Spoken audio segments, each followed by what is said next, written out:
The Colorado Rockies splitting their series with the St. Louis Cardinals as they fall on Sunday afternoon by a final score of 5-1. Not the best game from the Rockies, although the starting pitching, Ty Blach, who we'll talk about throughout the course of the program, C average, C plus, C minus, whatever you want to say it.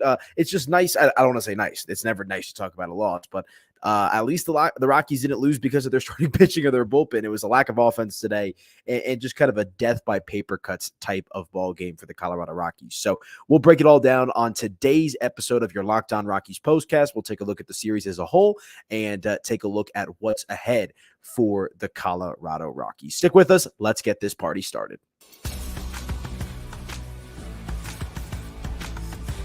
You are Locked On Rockies POSTCAST, powered by Mile High Sports, part of Locked On Sports Denver on the Locked On Podcast Network. Your team every day. All right, this is your Locked On Rockies postcast. Hope everybody is doing A-OK out there on this Sunday, June the 9th. It is right around 3 o'clock in the afternoon, so an early game for the Colorado Rockies as they fall to the St. Louis Cardinals in the series finale by a final score of 5-1. The Rockies now sitting at 23-42 on the season. St. Louis improves to 31-33. So still a couple of games below 500 for St. Louis, which I know that last year was a little bit of a whirlwind for them, but it's been a major theme on the podcast throughout this series of maybe it's because of Nolan Arenado and the connection that the Rockies fans going to have with him. But man, what a disappointing last few seasons, really, it has been for the St. Louis Cardinals. But they get the win today against those Colorado Rockies. And look, I know you don't want to be Mr. Silver Lining in a loss, but there is, I think a couple of interesting takeaways to talk about. We'll talk about, obviously, the overall impact of this series for the Rockies and what it means for them going forward. St. Louis, in particular, has been an organization and a city playing at Busch Stadium, both the old and the new stadium. The Rockies have not fared so well, and I believe that their lifetime record in St. Louis is something around 35-75. I mean, long story short, what you really need to know is way more losses in St. Louis than wins for the Rockies. So for them to at least split this series, right? You didn't lose the series like you did to Cincinnati. You didn't lose the series like you did against the Dodgers. So for the Rockies to, come out of there with a couple of wins, do a couple of good things, get some of these young guys exposed and having to deal with some injuries along the way. All in all, not an awful series for the Colorado Rockies. I do think that there was some positives that we'll be able to take away from this one. Highlighted by that youth movement, which we'll spend a bulk of the third segment on. But we also had an MLB debut, and I'm going to make sure that we give this guy his flowers throughout the course of this program. But the Rockies, I believe it came out early Sunday morning. That's when I saw it. I went to sleep early last night. If you watched the show yesterday, I got through the show, but that Waffle House food coma was still sitting in my stomach, although I did end up making a trip to Quick Trip. And if you haven't been to the Quick Trip gas station, man, they've got all these different sweet teas, and I got a sandwich and a little ice cream sundae. So, it was a nice chill Saturday night after a Rockies win. But we woke up this morning, I believe a majority of the Rockies fans did, and we saw that they had announced the decision to promote and call up for the first time youngster and top prospect, 21-year-old Adael Amador, which was, I don't want to say a surprise. The corresponding move there is Brendan Rodgers going on the injured list. And so they're going to bring up this kid, 21 years old, their top prospect. And what does he do in his first at bat? On his first pitch in the big leagues, it's a base hit. So we'll talk about Mr. Amador in particular and the Rockies youth movement as a whole, because we're starting to see, this collection of talent start to mold into something. And maybe it hasn't started to come up in the wins and the losses right away. But I'm getting pretty excited about some of these young guys that the Rockies have. And it's funny because a couple of the guys that I'm going to bring up are 26 years old, which isn't a young guy by definition in professional sports settings. Those are guys that are in the middle of their careers. But, point being, some of these pieces are starting to fall into place for the Rockies. And I think with them calling up Adael Amador today, I think that's just a sign of more things to come for the Rockies. And he looked pretty good in his major league debut. So we'll spend some time on him throughout the course of the program. But make sure to smash that subscribe button, guys, if you have not already. This is the Locked On Denver Sports channel. And of course, this is Locked On Sports, your team every day.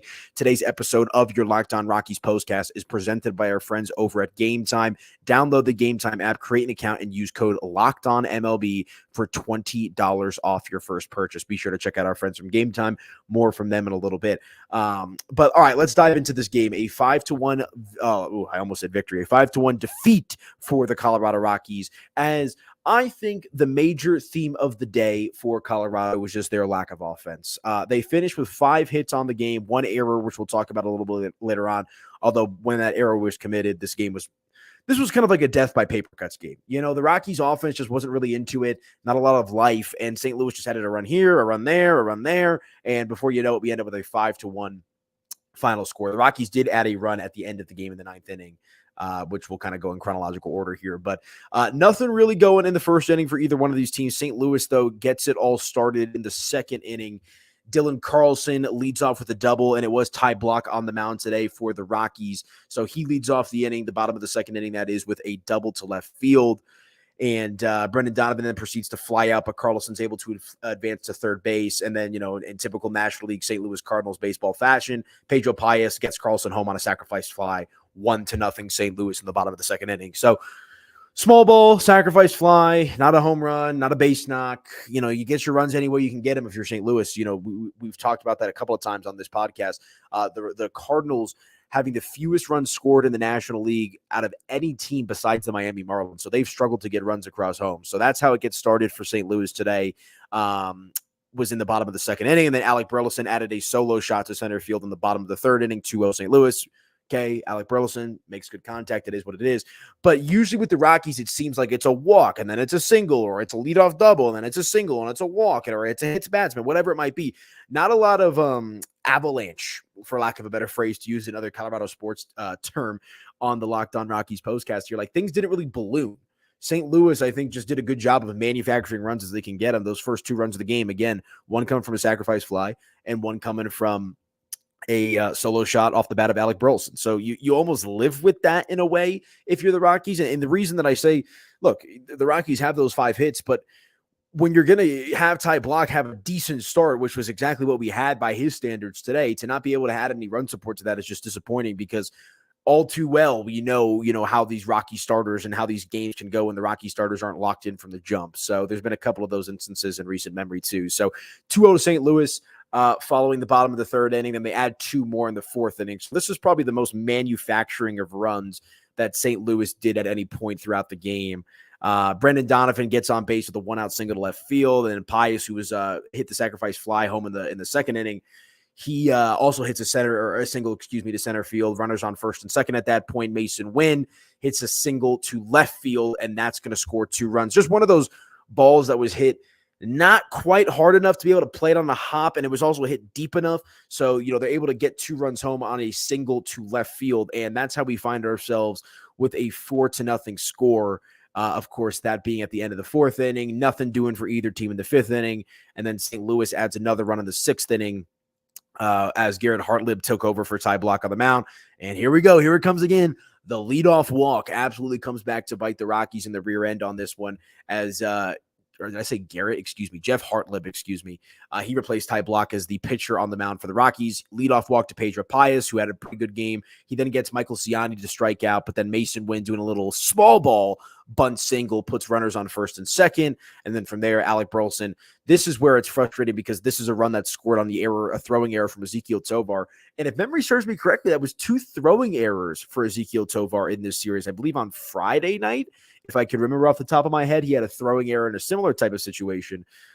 So Alec Burleson hits into a double play ball to Michael Toglia, the first baseman, who had himself a pretty good series. Toglia throws the ball to 2nd. The Rockies get the force out there, but then Tovar unable to deliver a clean throw back. Kind of goes to the left of whoever was covering first base, and that allows Mr. Paez to score, who generated that leadoff walk to start the inning. So that's how it all kind of comes full circle. That's how it comes back to bite you if you're the Rockies in this instance. But like I said, the error from Tovar, you want to clean that up. You don't like to see that, but I don't think the offense really did much to keep the Rockies in this game, even as St. Louis started to pile on the runs, whether it was from the sacrifice fly early, whether it was from the solo shots, or, however St. Louis scored their runs today, it just did not seem like the Rockies had much of an answer.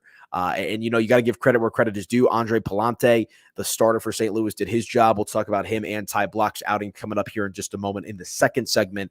But the Rockies offense just not a lot cooking on the afternoon today. Elias Diaz did drive home the lone run for the Rockies. He scores he records an RBI there in the ninth inning. He finishes with 2 hits on the night. So Diaz, who is arguably one of, if not the Rockies' best player or most consistent player, I guess you could say, one of the best catchers in baseball, let alone the National League right now.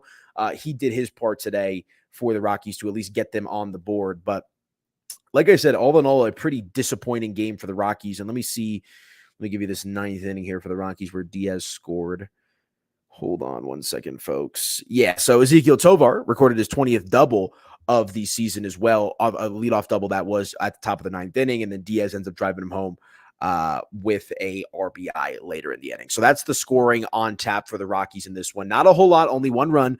But Diaz, stays hot. Adael Amador, gets a base hit on his first pitch in his first bat in the major league. So you love to see that, but pretty much crickets for the most part outside of that for the Rockies on offense. Let's just take a look at the box score here too. Yeah, no hits for Charlie Blackmon. Tovar, we mentioned it, had the double. McMahon, he had a tough series, 0-for-4 today for Ryan McMahon. So hopefully he'll be able to bounce back. Diaz adds 2 hits. Brenton Doyle with a base knock. And then Amador as well. But those are going to be your 5 hits for the Rockies. They struck out 8 times today. 1 for 7 with runners in scoring position, 5 runners left on base. So that's how it all kind of shakes out. Dormant day for the offense, which is frustrating on a day where the pitching was actually pretty good. Or good by their standards, I should say. The Rockies pitching kept them in a game. And if the offense was going to be able to do their part, maybe they had an opportunity to win this game and win the series. But that was not the case with this 5-1 defeat for the Rockies. But all right, let's hit a quick break. When we come back, we'll continue along with the conversation. Want to look at the pitching staff in particular. We'll talk about Ty Block's outing, and then stick with us as well, because in the final segment of the show, I want to dive into this Rockies youth movement, because as I said to start this show, I think the building blocks are starting to finally fall into place for this team. I'm actually pretty excited about the youth movement that is going on here with the Colorado Rockies. So we'll talk about that when we come back right here on your Locked On Rockies postcast. Before we do that, let's hit a break. Back in just a few minutes.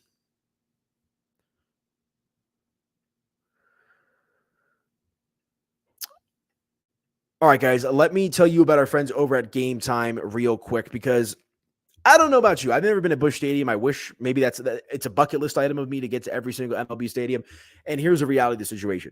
When I get tickets, whether I'm at home in Colorado or I'm on the road, I'll be in Chicago in about a week or so doing Wrigley Field. I'll be out in New York this summer, Citi Field, Yankee Stadium. There is absolutely no better place to get your tickets than with our friends over at Game Time, because Game Time is an authorized ticket marketplace of MLB baseball, which makes getting tickets faster and easier. Prices on the Game Time app actually go down the closer it gets to first pitch, and they have killer last-minute deals, all-in pricing, views from your seats within the app, and their lowest price guarantee. Game Time takes the guesswork out of buying tickets to Major League Baseball games. Be sure to check out their app, guys, because they have just a number of different features that you're going to be able to check out. There's a number of different good deals, and prices are always changing throughout the day. So be sure to check out our friends over at Game Time. They've got last-minute ticket deals, flash deals, and zone deals. Easy to find to buy MLB tickets and for every kind of event in your area. Views from all the seats in the venue, your lowest price guarantee, event cancellation protection, job loss protection, and all that good stuff as well. Some of the big things with Game Time, guys: last minute deals. Save up to 60% off buying last minutes for sports, concerts, comedy, and theater. There are flash deals where you can save even more with exclusive in-app deals on select seats ahead of the game or the event. Zone deals. Save even more when you choose a section and let Game Time choose the seats for you.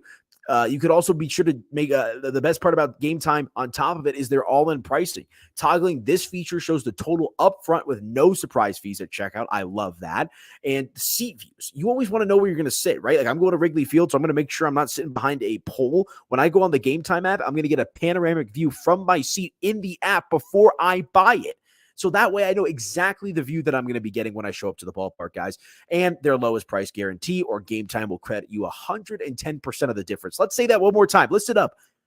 Lowest price guarantee, or Game Time, will credit you 110% of the difference, not just 100% of the difference, 110% of the difference with our friends over at Game Time and the Game Time ticket coverage as well. Your purchase is covered with the most flexible customer service policy in the ticketing industry. Take the guesswork out of buying Major League Baseball tickets with Game Time. Download the Game Time app, create an account, and use code LOCKEDONMLB for $20 off your first purchase.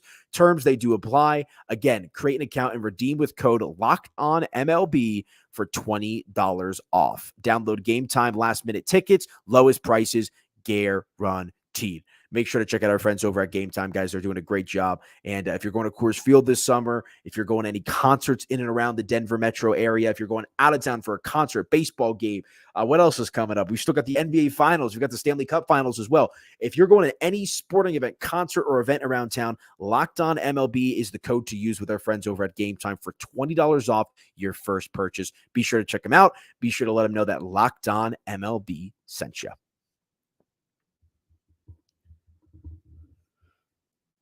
All right, welcome on back into your Locked On Rockies postcast. I'm your host, Aniello Piro. Hope you guys have been enjoying your weekend. It's a lovely sunny day right around 3 o'clock here in the Mile High City as the Rockies lose today by a final score of 5-1. And hey, if this is one of your first times listening to the Locked On Rockies postcast, if you find this audio feed, in the standard Locked On Rockies podcast aspect of it. What is a postcast? Who is this guy that I'm here? Well, I'm Aniello Piro. I work for Mile High Sports. I'm our digital media director.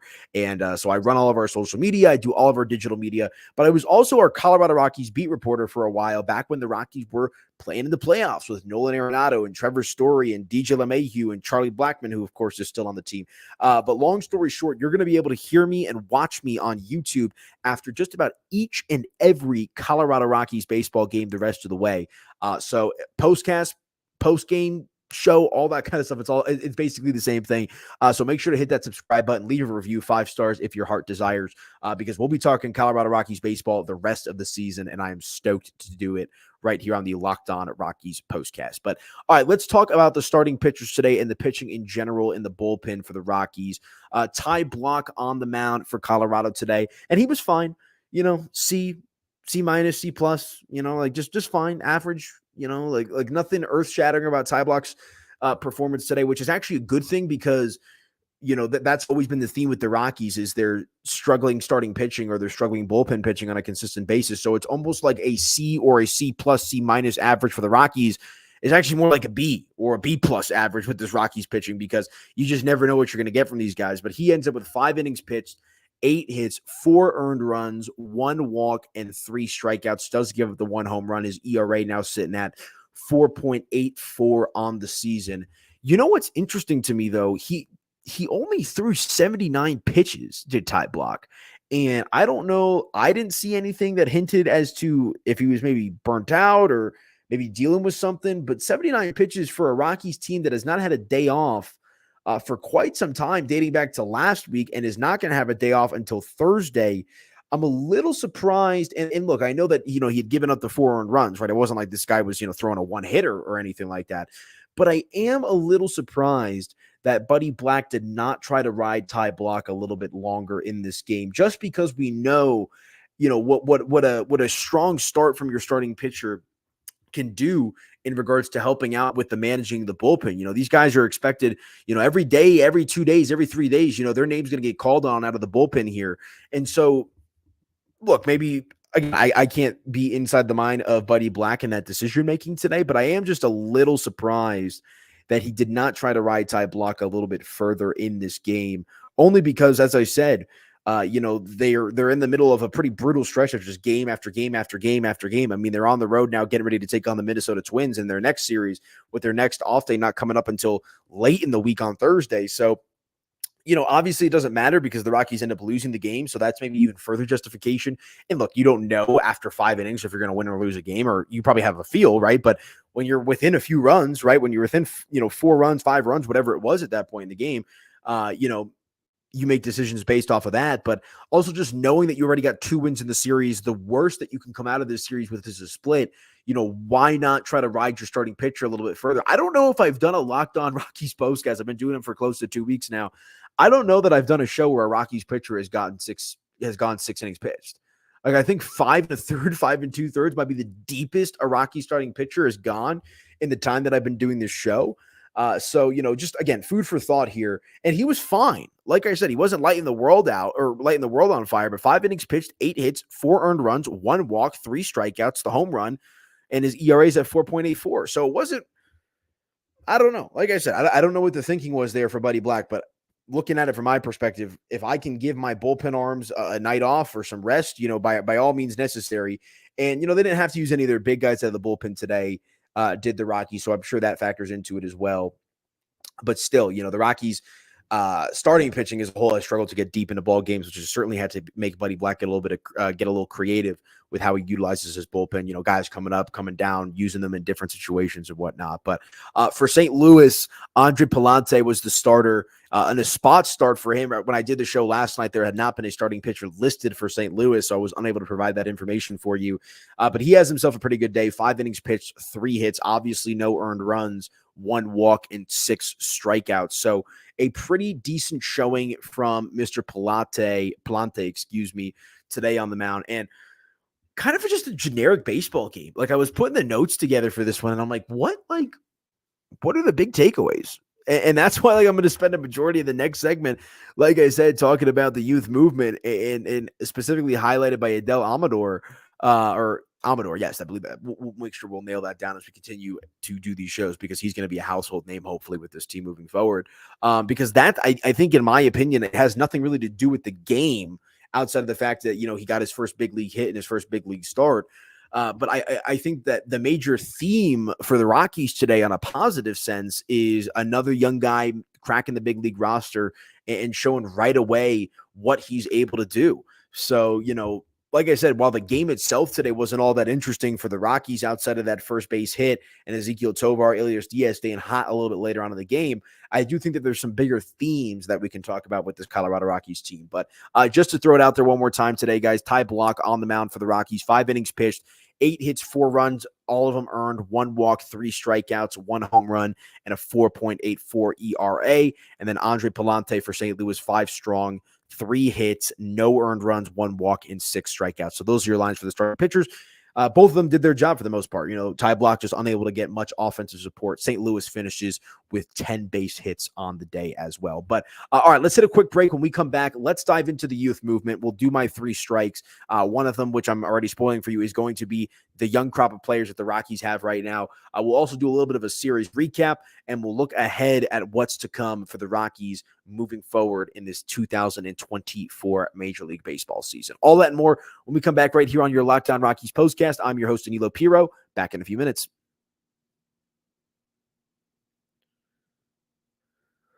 All right, let me tell you about our friends over at Supply House real quick, guys. Get supplies from the site that's made for the skilled trades, supplyhouse.com.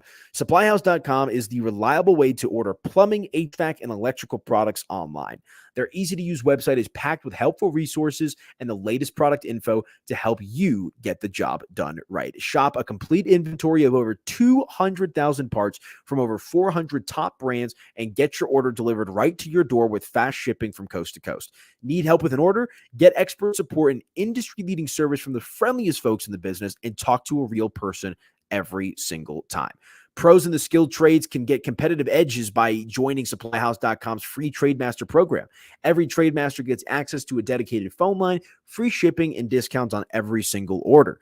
Join the thousands of trade pros already benefiting from their free memberships at SupplyHouse.com/TM and order plumbing, HVAC, and electrical supplies from anywhere with just a few clicks at SupplyHouse.com. Guys, they're going to take great care of you. It's great news for plumbers, technicians, and contractors. Being a pro has its perks. Trade industry professionals can earn their free TradeMaster program for free shipping and serious discounts. We talked about that already, guys. Over 100,000 pros already trust the TradeMaster program to deliver results. Apply for your membership today and be sure to check out our friends over at Supply House. That's supplyhouse.com. Let them know that Locked On Rockies sent you, get you taken care of. It is summer, so I'm sure there's new problems, new issues, new things that need to get taken care of at the houses that we all live in. Our friends over at Supply House are going to take great care of you. Check them out, supplyhouse.com.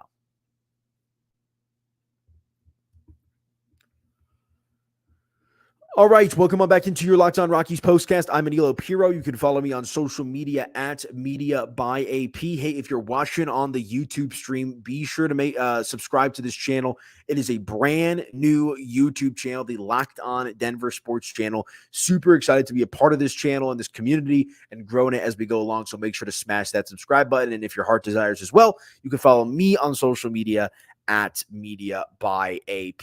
Okay, 3 strikes time before we get you guys on your way on this Sunday afternoon. A lot of this talking right now is going to be about the youth movement, man. And let's start with Adael Amador, the 21-year-old making his big league debut for the Rockies today, playing second base. He's a middle infielder. I believe he could also play shortstop, but the Rockies have somebody by the name Ezequiel Tovar, who we'll talk about here in just a second as well, who's holding it down at shortstop. But this might be your middle infield of the future. You know, back in the day, it was Trevor Story and DJ LeMahieu, and then it was Trevor Story and Brendan Rodgers for a hot minute. And now it looks like it's going to be Ezequiel Tovar and Adael Amador. And look, I don't want to just cast off Brendan Rodgers, but he has not lived up to the hype that I feel like, you know, Brendan Rodgers has been in the manner in which he was talked about playing at the big league level. So if Adael Amador is going to come up here and deliver as a 21-year-old, I just think it makes Brendan Rodgers expendable. Like if Amador is going to come up here and flex and play really well, he's going to play himself into the lineup on a consistent basis. And Brendan Rodgers, you know, still a young guy. I want to say he's only 27 years old. So in the middle of his career, you know, still has some potential, but just has not lived up to the level, or played to the level rather, at which the Rockies expected him to be when they drafted him, you know, all those years ago. But I think, you know, Ezequiel Tovar and Adael Amador, man, that could absolutely be your middle infield of the future here if you're the Colorado Rockies. And he's 21 years old. And just, I mentioned it earlier on in the show. First big league game, first start, first pitch. He nails a base hit to the outfield, which you just absolutely love to see. And look, he didn't look nervous. Didn't look like a deer in the headlights. Looked cool, calm, and collected, which is, you know, a good thing, because, you know, I mean, when you're a 20, 21, 22-year-old kid, you just don't know how these guys are going to respond playing at the big league level around grown men. You know, as a guy, Adael Amador, who's still kind of coming into his own as a man and as a ball player, you know, he certainly fit the mold of a big leaguer, you know, in this game for the Colorado Rockies. So you love to see that, because this is a guy who was just absolutely mauling. I want to say he was hitting like close to 350 in his last dozen or so games down in the minor leagues before getting called up. And of course, he's getting called up not because just of his play, but because now the injury and the opportunity presented itself with Brendan Rodgers. But yeah, just an absolute sharp shot to right field to Dylan Carlson of the St. Louis Cardinals for his first base hit on the first pitch. I can't push it up on the screen, but I'm going to now watch it again, because I'm just a sucker for watching guys that get their first big league hit. I mean, there's just something so special about it.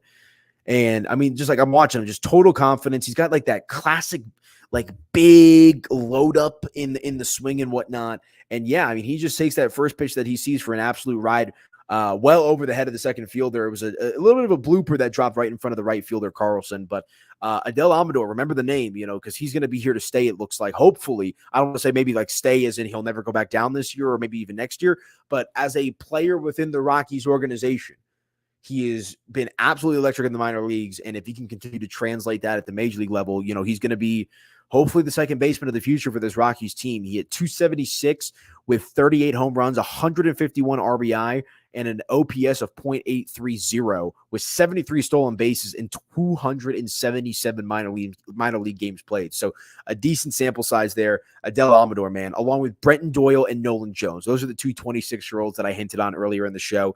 But I think, you know, they can absolutely be a part of your future. And then Mr. Ezequiel Tovar, you know, he recorded his 20th double of the season, the third most extra base hits in the NL, the entire National League, not just among shortstops, behind only Shohei Ohtani, who has 34, and Marcell Ozuna has 32. And get a load of this. Since May 9th, Ezequiel Tovar, 43 hits, ranks first in Major League Baseball. 21 extra base hits, ranks second in Major League Baseball. 79 total bases, ranks second in Major League Baseball. And his 13 doubles since May the 9th leads all players in Major League Baseball. Ezequiel Tovar is not just a good young up-and-coming player. He's one of the best players in Major League Baseball right now, here today, as I'm broadcasting to you on the Locked On Rockies postcast. Remember the name Ezequiel Tovar, because I've said it. He should be talked about the same way that Elly De La Cruz is with the Cincinnati Reds, the same way that O'Neal Cruz is talked about with the Pittsburgh Pirates.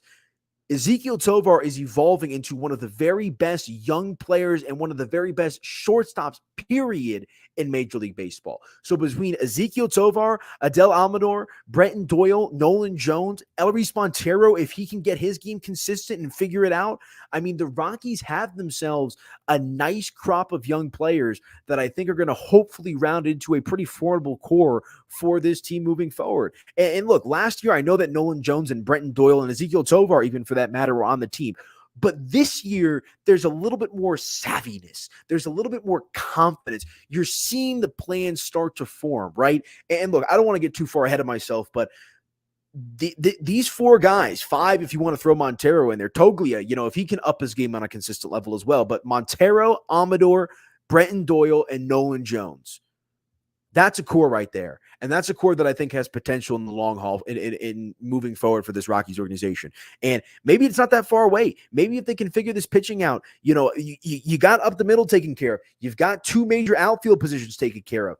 We'll see what happens with this Colorado Rockies team, but I'm excited. Adael Amador today making his Major League debut at the age of 21 joins Ezequiel Tovar as hopefully the next great young middle infielder for the Colorado Rockies. So you love to see that today with a base hit on his first pitch in his first game as a starter, his first game period at the Major League level. So you absolutely love to see that. But just a quick series recap as well. They split the series. The Rockies and the Cardinals do 2-2. Rockies won 3-2 on Thursday. St. Louis came back with an 8-5 victory on Friday. Of course, Colorado yesterday with a 6-5 victory. And then today, St. Louis with a 5-1 dub as well. So next up for the Rockies, they'll travel to Minnesota to take on the Twins. Tomorrow, it will be Dakota Hudson on the mound for Colorado. He's 2-7 with a 5.25 ERA, 35 strikeouts. Last time out, he struggled against Cincinnati. 4 1/3 innings pitched, 5 hits, 4 earned runs, gave up 2 home runs, and walked 4 batters. So hopefully the command is in check here for Dakota Hudson tomorrow. Need a good start out of him. And he'll go up against Chris Paddock of the Minnesota Twins. He's 4-3 with a 5.26 earned run average, 61 strikeouts, and he got shelled his last time out against the New York Yankees. 4 innings pitched, 6 hits, 7 earned runs, and 2 walks. So that's your pitching matchup for tomorrow. But the Rockies and the Twins getting ready to start a series to get the week rolling for us. And we shall see what happens from here. But all in all, a mixed bag series from the Rockies. Some good, some bad. Youth movement on display. But they do manage to pick up 2 wins and split a series. Not a series loss. In a city against a team that has historically given them trouble. The Rockies now at 23-42 on the season. But all right, folks, that is going to do it for me. Again, be sure to follow me on social media at Media by AP if your heart desires. Make sure to smash that subscribe button so you never miss an episode of the Locked On Rockies postcast. We'll be here after just about each and every Colorado Rockies baseball game the rest of the way. And appreciate you guys, as always, for tuning in. Enjoy your Sunday. We'll talk to you guys tomorrow after hopefully a good victory for the Colorado Rockies. Hope you guys had a good weekend. Talk to you guys tomorrow.